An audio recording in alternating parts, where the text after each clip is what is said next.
Welcome,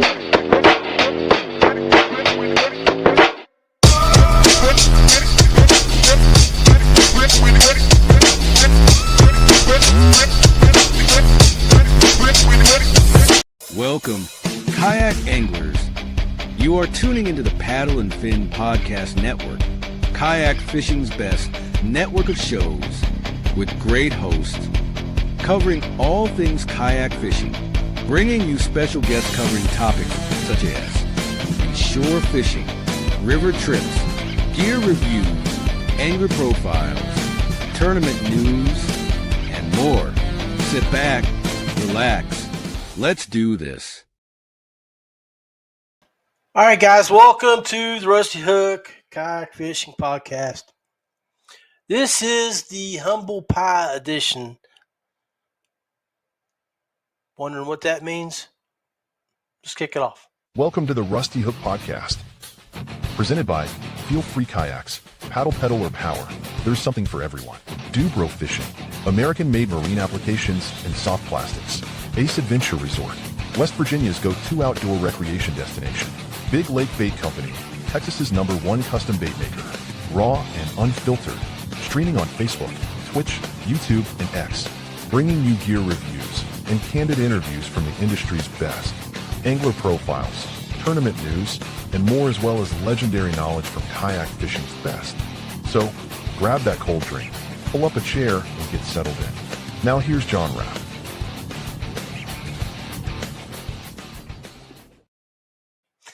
Hey, guys, welcome to the Rusty Hook Kayak Fishing Podcast. So this is my end of May episode. Thought I'd do a little recap of what I got into this month. Talk about the beginning of the month, what I got transitioned to toward the middle, and then what just transpired. So, 2025 has been a weird season, a weird year for me fishing-wise. It seems like every time I've been planning to do a trip or go fish, the weather has not cooperated. Up until this past weekend, even though that happened, I still was able to take in consideration the environmental conditions and make the best of it and catch some fish. So, down in May, back at the beginning of the month, I was in North Carolina with the Kayak Adventure Series with Drew Gregory and his crew. With the Feelfree team at the Feelfree house, had several guys fishing that tournament.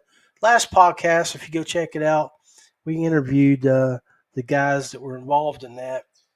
I fished down there and had a great time.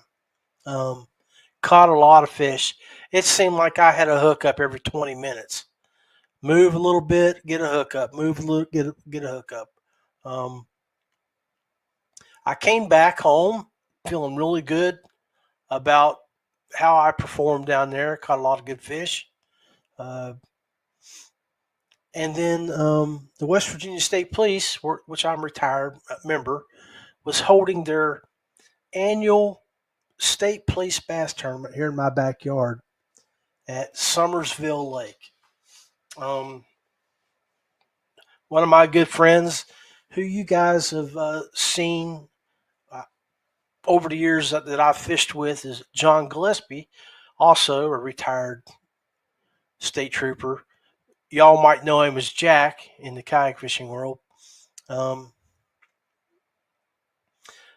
Was coming up and was going to fish. His son couldn't make it with him, so he asked me to step in.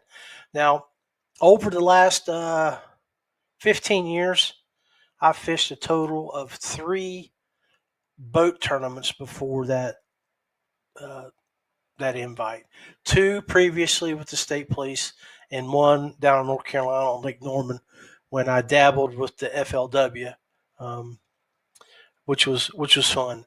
All those positions that I fished, I was the non-boater, which means I was the guy in the back of the boat. So I broke up. John wanted to use my camper, so I took it 8 miles down the road to Battle Run. And if you've never camped in West Virginia and you want to go find someplace that's absolutely beautiful on the water, very scenic area, I highly recommend Battle Run.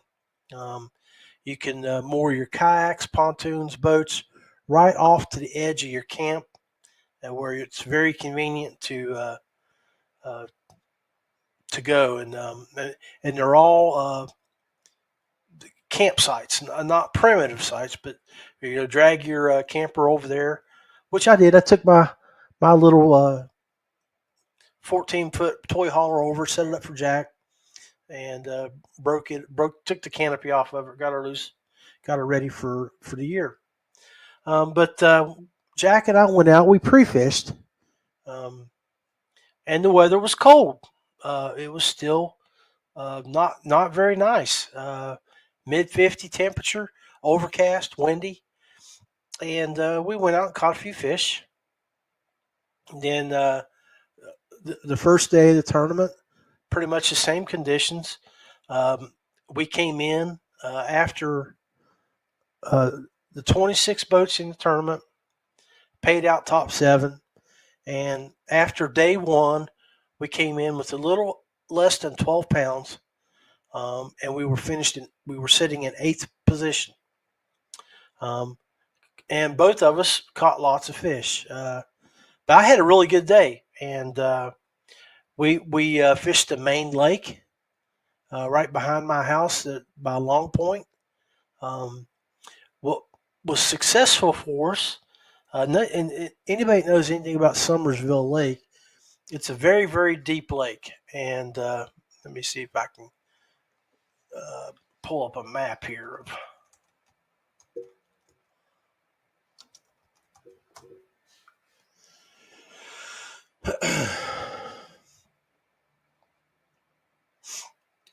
Yeah, so we'll pull this up here for you. Present this.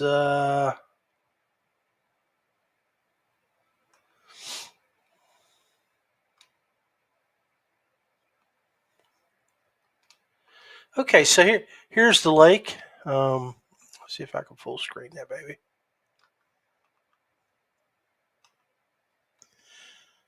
That's Long Point. So this area right here, right back over here, right here in this dip coming down this hill is where I live. So what we did, we fished over here by the Long Point wall on the opposite basically where the overlook is, back to about right in here, skipped around, and then we fished right through here. Where that rock right there is where my road runs down the hill here, that ridge line. And we fished and we caught some nice fish through there on both days. And then on the second, then we came down here this is where the new Summersville Lake State Park is. We fished it.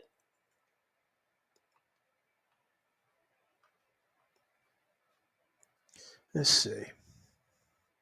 And here's another view of Long Point right here.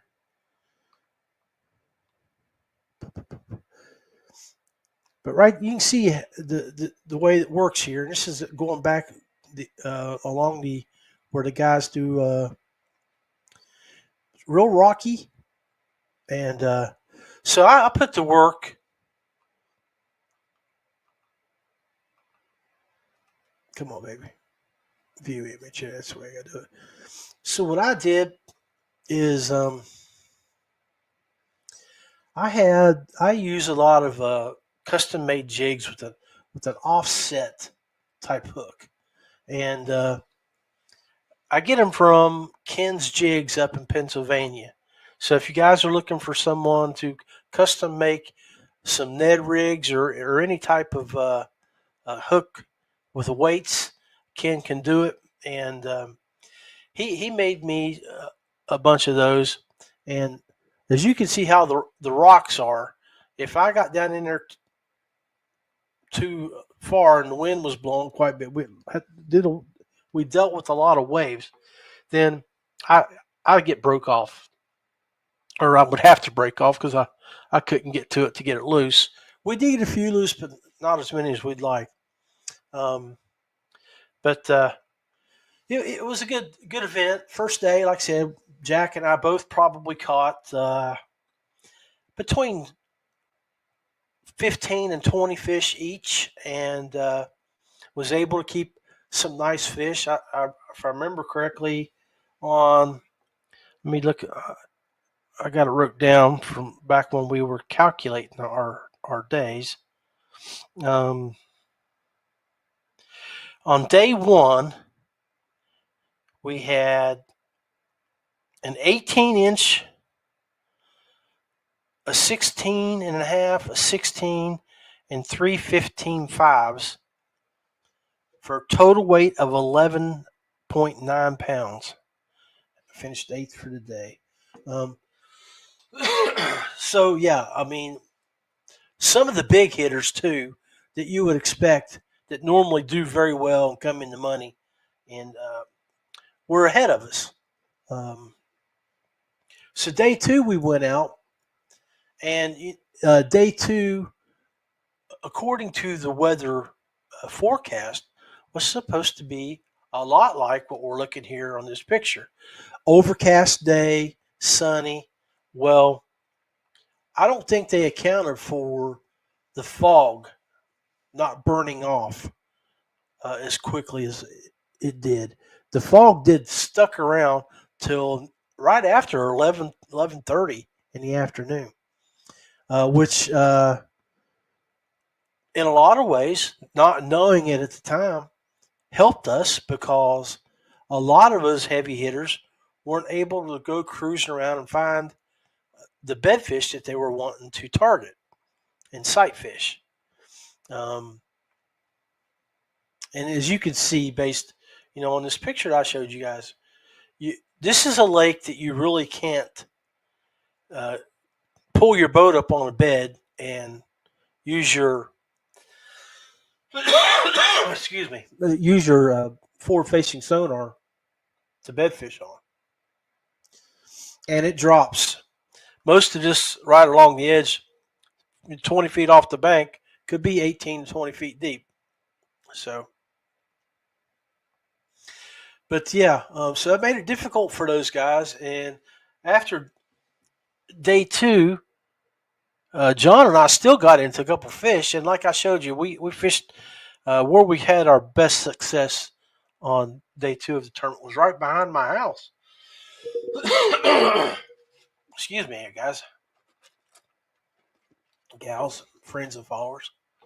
Got a little bit of tickle in my throat, but so yeah, we pulled a 17 and a half inch fish, 16, and that 16-inch fish was a Lake Erie smallmouth. It was as wide as it was long, which really ended up helping us. And then we had a couple 15s of 14, and we had a small 13-inch fish. But like I told you, that 16 was huge, and the 17 wasn't no slouch either. So we came in with over 10 pounds, 10.4, which a lot of the guys, the big guys, like Bill Peock, Tim Booth, Lenny, they didn't come in with their full bag. They only have like 4 fish. And so that worked out for us. They came in short. We ended up 6th placed for the day and 7th overall. So we were able to cash that last check, which was pretty cool. Felt real good about day two too. We both caught 10, 12 fish each. Jack pulled out the big fish for day two, where I pulled out the big day one bag, big fish. So we, I really felt like I contributed to Jack's event. There's been times when I fished on the back of a boat, and I want to give a shout out to guys like Jack. When guys that fish and that run on those big bass boats and they troll all day, to be in a position to catch a fish is one thing, but to be in a position to where you and your partner are able to fish effectively, where I can still fish the bank and fish the structure. He had that boat as well as he could with the wind that we were dealing with and fog. He put me in good positions to catch fish. So kudos, Jack, and you guys out there to do that for your co-anglers. So, but yeah, had a good tournament. We finished 7th, went home with money, and was feeling good. And Jack committed at that time to go to Lake Erie. So really look forward to going up to Lake Erie every year. Lake Erie is going to be my 5th year, and we always go normally the week prior to Memorial Weekend. That leads into the Memorial Weekend, so we can the guys that still work are off on Monday. Normally, we try to leave Sunday or Monday, depending on how long we rent the bed and breakfast. So last year when I went up, I actually went up 2 days early and fished. So I was up there a whole 6 days.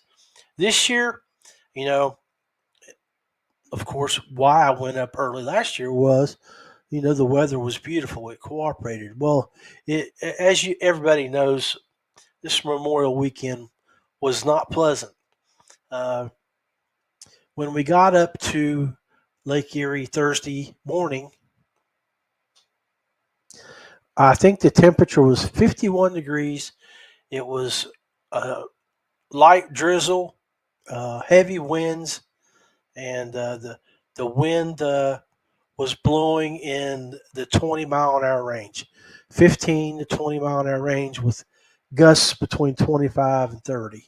So give you an idea. I will pull up my Facebook page. And I posted a video on where I caught a fish. It was tickled. I actually had 3 hookups in 3 hours or so we were out. Missed one, but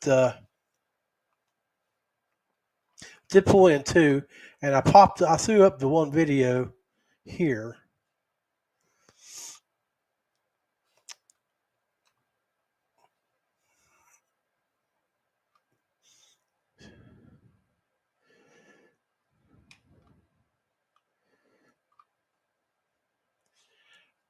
I don't like how Facebook is making things where they're shrinking things down to save space.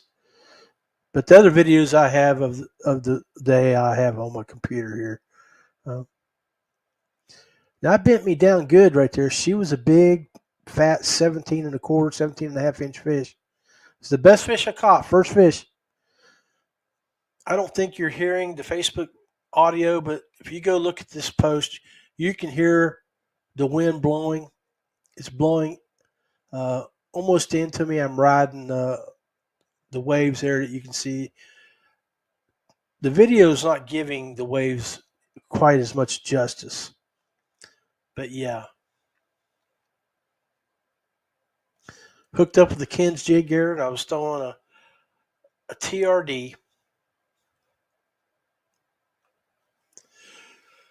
So yeah, as you can see, as I showed you there in that video, the weather wasn't cooperating with us.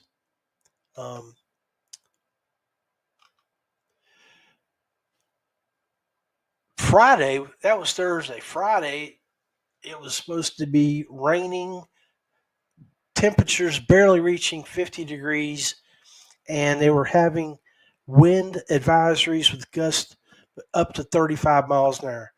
So on Friday, we didn't even unload the boats. We just stayed at the Airbnb, went and got some lunch, watched a bunch of comedies on TV, and rigged poles, and just talked about getting caught up with each other. The house was me, John Gillespie, better known as Jack, Greg Kupfner from West Virginia, and also Phil Hall, another West Virginian, transplanted over across the border now in Ohio. But we all normally go up every year, have a blast, and it's just a good time. And so this year, normally we always have side bets or tease each other for the fishing, who catches the best fish or something like that.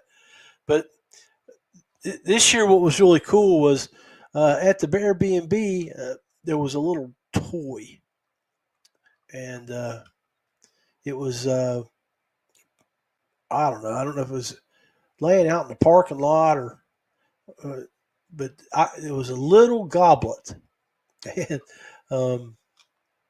so we giggled about that, or at least I did. I'm like, we'll make that the Lake Erie Cup, and so this year, Greg was the big winner.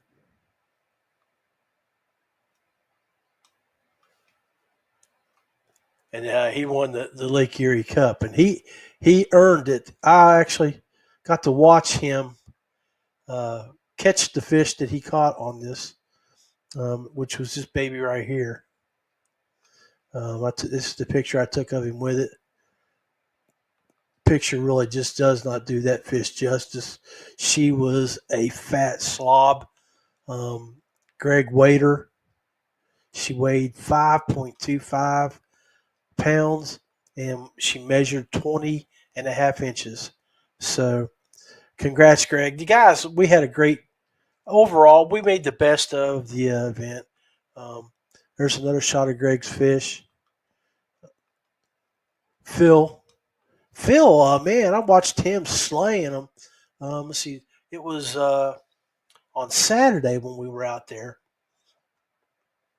and again, the conditions are awful. You can see we're bundled up in rain gear. This is the type of conditions we were dealing with. Let me. I'll do it this way.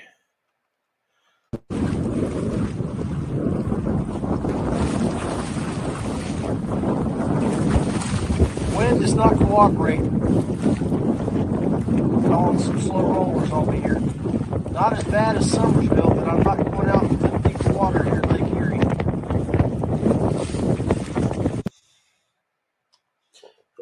And with that, again, I'll just pause that so you can see it.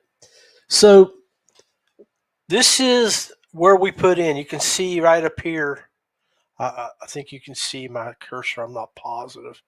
But up to the far left of the video, you can see a little spot off the land. That's a kayak angler there. That's where Phil is.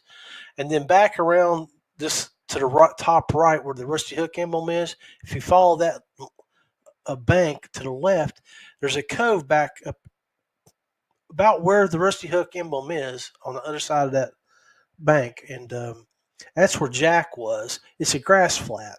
And that's where he did a lot of his fishing.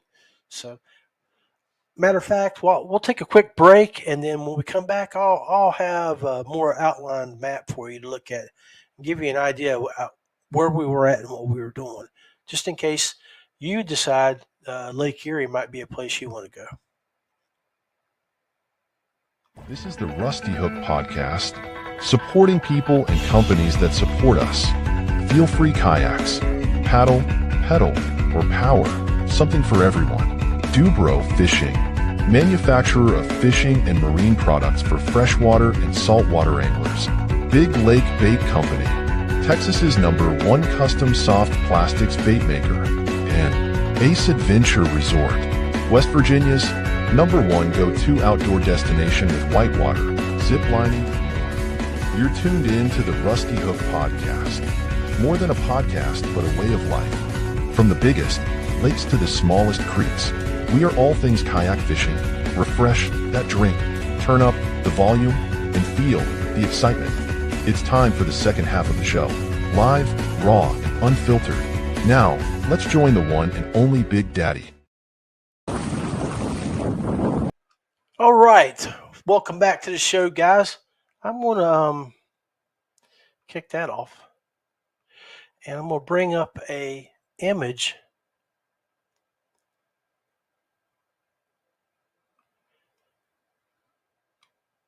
of Presque Isle State Park. So you're looking at it here. Let's see if it'll let me zoom in. There we go. So over here to the right, you can see on the map here this is that bank I was telling you about. So back in here in Thompson Circle, which is right in here, this is a big grass flat.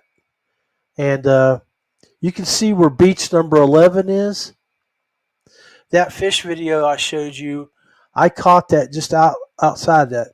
And that bank that we were talking about prior to commercial was this bank right through here. So wind direction was blowing like this, right across this section here, blowing out. So the further you got away from the beach area, going out to the right of the screen, the choppier and the heavier the wave would get. I think the video where I was at, I was probably out here where this area here. So I was a good maybe 0.2 of a mile out from this beach line, this shoreline here, which is the North Pier Trail. But this area here, above all this stuff right here, which you're looking at on the screen, all the googly mark here from the beach, number 11, swimming, all this stuff here. All of this up here is quite shallow. You're talking, it's got pockets that probably go 6 to 9 feet, but most of it is between 2 to 6 feet. And it's sandy bottom, hardly zero structure. What structure's down there is patches of grass. So what and this is where the smalls like to get in there and build their beds and bed up. Greg caught one of his nice fish, probably right around the number 11. And that's where I was mentioning that when I ran into Phil, and Greg and Phil, those dudes, they had spot lock. They were fortunate enough to have spot lock on their boat, and that helped them. And they used a lot of battery each day. They had to, because of how choppy it was and windy it was, to hold them in place. But with that capability, they were able to catch fish. And again, like we were talking, I was come up on Phil, and as I was passing him, I watched him unhooking a fish. Then as I went past him and I'm fishing, I look back probably a minute or so later, and I see him struggling with the fish on, reeling it in. And then I went over to him, and he had another fish. So he caught 4 fish in about a 20-minute span when I was over talking to him. And he found a bait ball that it was huge. He said it was probably about the size of a bus that was the smallmouth were pushing them up into that Thompson Circle, and they were underneath them, busting on them and feeding on them. I can tell you, all the fish that we did catch had not been beat up. They were not hooked up had prior been caught. This was one of the few times, because of the weather, I don't think there were more than 20 boats out there in the 4 days that I fished. And the 20 boat day was the last day. As you can see by looking at me, our last day when we had 57-degree weather, but it was windy and clear, I miscalculated and failed to put on my sunscreen. And you guys all know I'm fighting with skin disease and sun cancer. I've had reconstructive surgery on my nose, a couple places cut out on my head, my ears are being worked on. But dumbass me failed to protect himself. That one day, I failed to protect myself and I got bit for it. So be prepared for the conditions, um, and be. Sometimes you'll be surprised that, like I was. Yeah, man, it was a great day. So I showed you the weather conditions, but this was some of the frustrations that I had. Well, I don't need to show it to you. I got to show it to you this way.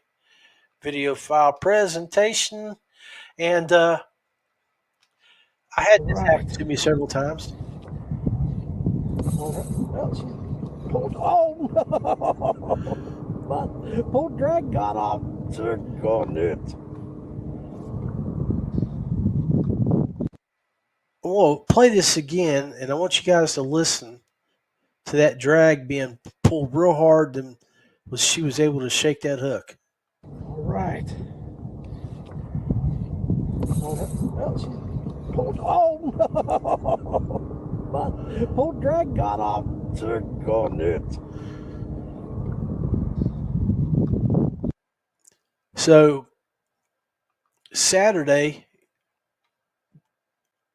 I think the whole time I was up there, I probably caught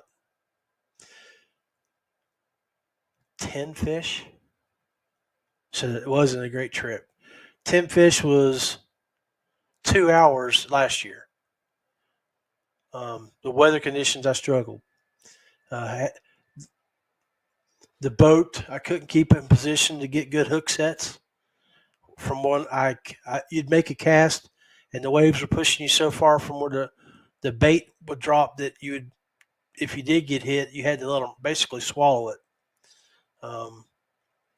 So right equipment helps.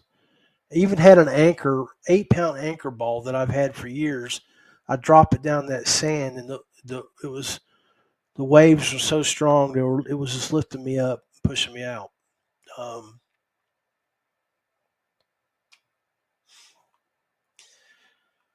But before I close off today's video and give you my final thoughts, I got to show you my final hookup. And it was a long cast. I was working. I was working with the waves, and I would throw out 30 feet in front of me, 60 feet toward the bank, and just work it back to the boat. Bounce, reel, bounce, reel across the bottom. And I must have threw this one right in front of her face because it seemed like I hadn't even clicked the bell and started to start my retrieve when she basically set the hook on herself. She smashed it.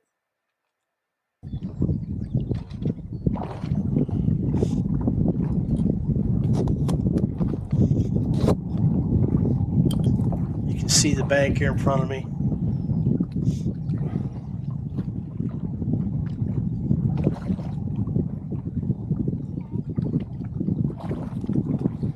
Finally. And you can see right around me, there's no boat traffic out there. Just the wind and the weather. Even on a sunny day, granted it was only in the mid-50s, people just didn't want to fight it. Finally caught a small here today. Not the greatest or biggest here on Lake Erie. She was about a 16-inch fish. The skunk is gone. Heavy, as you can see. Everything I caught was still full of eggs. So they're just now starting to spawn up there on this wave. If you guys, anybody from my area that's ready to make that move up there and go hit them, might be a good time to go here in the next week. And the weather, I think, is going to cooperate. Hell, I'm tempted to make another trip up there. Anyway, May. As I flashed up there earlier when I struggled, and there I've been to Erie 5 times now, and there have been days up there that that I have absolutely just had great days, caught 25, 30 fish over a 6-hour period. And then, like this year, there may have been a full 6-hour period or 8-hour period. I would have a total of 10 bites, 3 hookups, and catch 2 fish. So I guess my point with that thought is equipment matters. Positioning, working with the weather, having the right hook set angles. It was just tough to overcome the weather to do that and to make those good hook sets. Because none of us want to let fish swallow a hook and then try to get it out or have to cut it and leave it in them. I'm not that type guy. And I know most kayak anglers aren't. But I had a great time with the guys. I really missed hanging out with Greg and Phil. Last year, we didn't get to spend any time together. Both guys were dealing with issues at home. Of course, Greg lost his dad, and Phil had some stuff going on there with himself, with family. And so, but it was great that they were back. We were all able to get back out and fish. I love spending time with those guys. And we all have the people in our lives that make us better people, and those are the guys for me. So, but yeah, rambling on, talked about a little bit of my May 2025 year to date. I'm still so happy with what I've been able to do. Weather's looking good here in West Virginia. Starting Thursday through next week, it's going to finally start breaking into the 80s. Right now, outside, it's 54 degrees, raining. I just came back went out, got the mail, went to Gino's, grabbed some lunch. Thought I would record this video. And it was a Lake Erie day. It's the kind of weather we just left up there. So, down here. But Thursday, weather's supposed to break into the 70s. Rain's going to be at below 24% chance. So, may try to break out the kayak and go out here on the lake, or maybe back out Muddlety and wet a line and see if we can catch a fish or two. Make sure you guys get out on the water, drop a line, send me a pic, show me what you're doing, what you're catching. Would love to hear from you. And I wish you nothing but the best. Stay safe.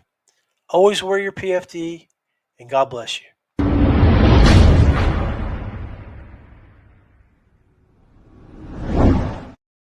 Thank you for tuning in to the Paddle and Fin Podcast Network. We hope you enjoyed the show. Don't forget, for future shows, like, follow, share, and hit that subscribe button. Make sure you check out our individual channels and accounts too. Want to be a guest on one of our shows and talk of adventures, gear, or products? Contact us. Thank you for watching The Noob Show with Matt Gibson, Chasing the Tide with Dustin Nichols, The Rusty Hook with John Rapp, The River Run with Adam Fraser Pross, May Contain Fishing with Daniel Woodcock, Chasing the 20s with Carlisle Esterly and Sean Lavery, Friday Night Bites with Brian Schiller. Thanks for tuning into the Paddle and Fin Network. Subscribe and always